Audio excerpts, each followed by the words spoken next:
March for justice যে আজকে আপনার কর্মসূচি ঘোষণা দিচ্ছে, এই কর্মসূচি কি উদ্দেশ্য এবং এই কর্মসূচিতে কি বার্তা দিতে চান? আপনাদের এই কর্মসূচিটা কেন?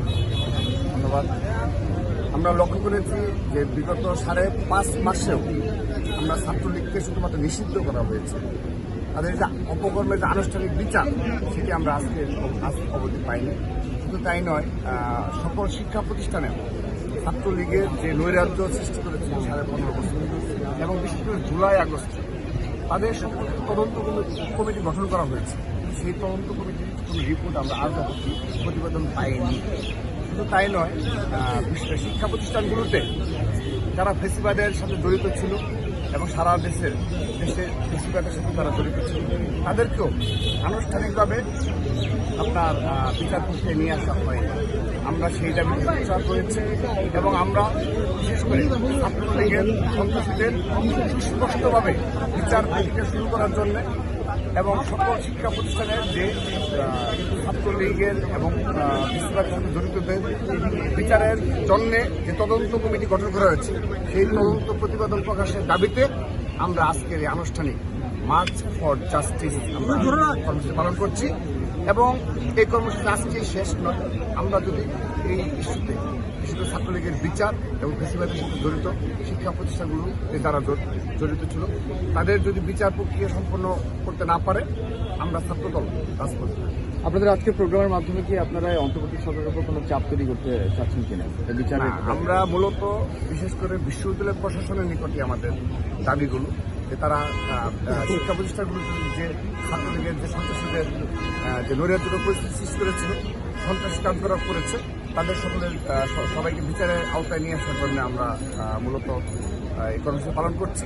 কিন্তু যারা গুম এবং খুনের সাথে জড়িত এবং ছাত্র দলের নেতাকর্মীদের গুম এবং খুন করা হয়েছে তাদের সাথে যারাই জড়িত থাকুক তাদের বিচারের দায়ভার কিন্তু অবশ্যই প্রশাসনের উপর বর্তায়।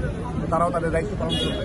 অর্থাৎ ছাত্রলীগের বিচার এবং বিশ্ববিদ্যালয়গুলোতে যারা ফেসিবাদের সাথে জড়িত ছিল তাদের বিচারেই হলো আমাদের মূল দাবি এবং সেই মূল দাবিটি হলো আমাদের বিশ্ববিদ্যালয় পরবর্তী কর্মসূচি সম্পর্কে আজকে কিছু পরবর্তী কর্মসূচি কি ঘোষণা দিন? আমরা সত্যিকার অর্থে আজকে যেহেতু আমরা অপেক্ষা করেছি, আমরা কিন্তু দেখেন নির্বাচন সরকারকে সর্বাত্মক সহযোগিতা করে যাচ্ছি এবং আজকের দিন পর্যন্ত আমরা কোনো কর্মসূচি ঘোষণা করি। আমরা নীরবে নিবৃত্তি থেকে সাধারণ শিক্ষার্থীদের মনোভাব বুঝে ক্যাম্পাসগুলোতে বিচরণ করছি। আমাদের কোনো হল দখল বলেন রুমে বেশি শক্তির প্রদর্শন সামান্যতম সেই কিন্তু আমরা চেষ্টা করে যাচ্ছি। কিন্তু এর মাঝে কিন্তু আপনি 5.5 মাস বিচার প্রক্রিয়ার যদি দীর্ঘসূত্রতা হয় সেক্ষেত্রে কিন্তু মানুষের মাঝেও একটা সমস্যার সৃষ্টি হয় যে আদৌ এই সরকার সন্ত্রাসীদের সত্যিকার অর্থে বিচার পারবে তাদের সদিচ্ছা রয়েছে। আমরা নিষিদ্ধ করা হয়েছে। নিষিদ্ধ করা আর হলো যারা অপরাধী তাদের বিচার করা তাদের বিচার করতে হবে। বিশেষ করে আমরা বিশ্ববিদ্যালয় দাবি জানাচ্ছি তারা যেন অতি শীঘ্রই তদন্ত প্রতিবেদন প্রকাশ করতেই বিশ্ববিদ্যালয় প্রশাসনের নিকট যে তারা ছাত্রলীগের বিচারের জন্য এবং যে সকল বিশ্ববিদ্যালয়ের সাথে তারা জড়িত ছিল তাদের বিচারের জন্য তারা কিন্তু ঢাকা বিশ্ববিদ্যালয়, জাহাঙ্গীরনগর বিশ্ববিদ্যালয় সহ সব বিশ্ববিদ্যালয় প্রশাসন একটি তদন্ত কমিটি গঠন করেছে।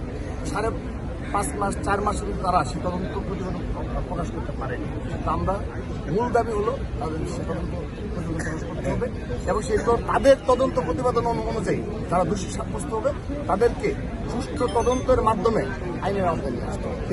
আলটিমেটামটা কি মানে কতদিন থেকে বারবার দ্রুত নির্বাচন চাওয়া হচ্ছে? যদি নির্বাচন না হয়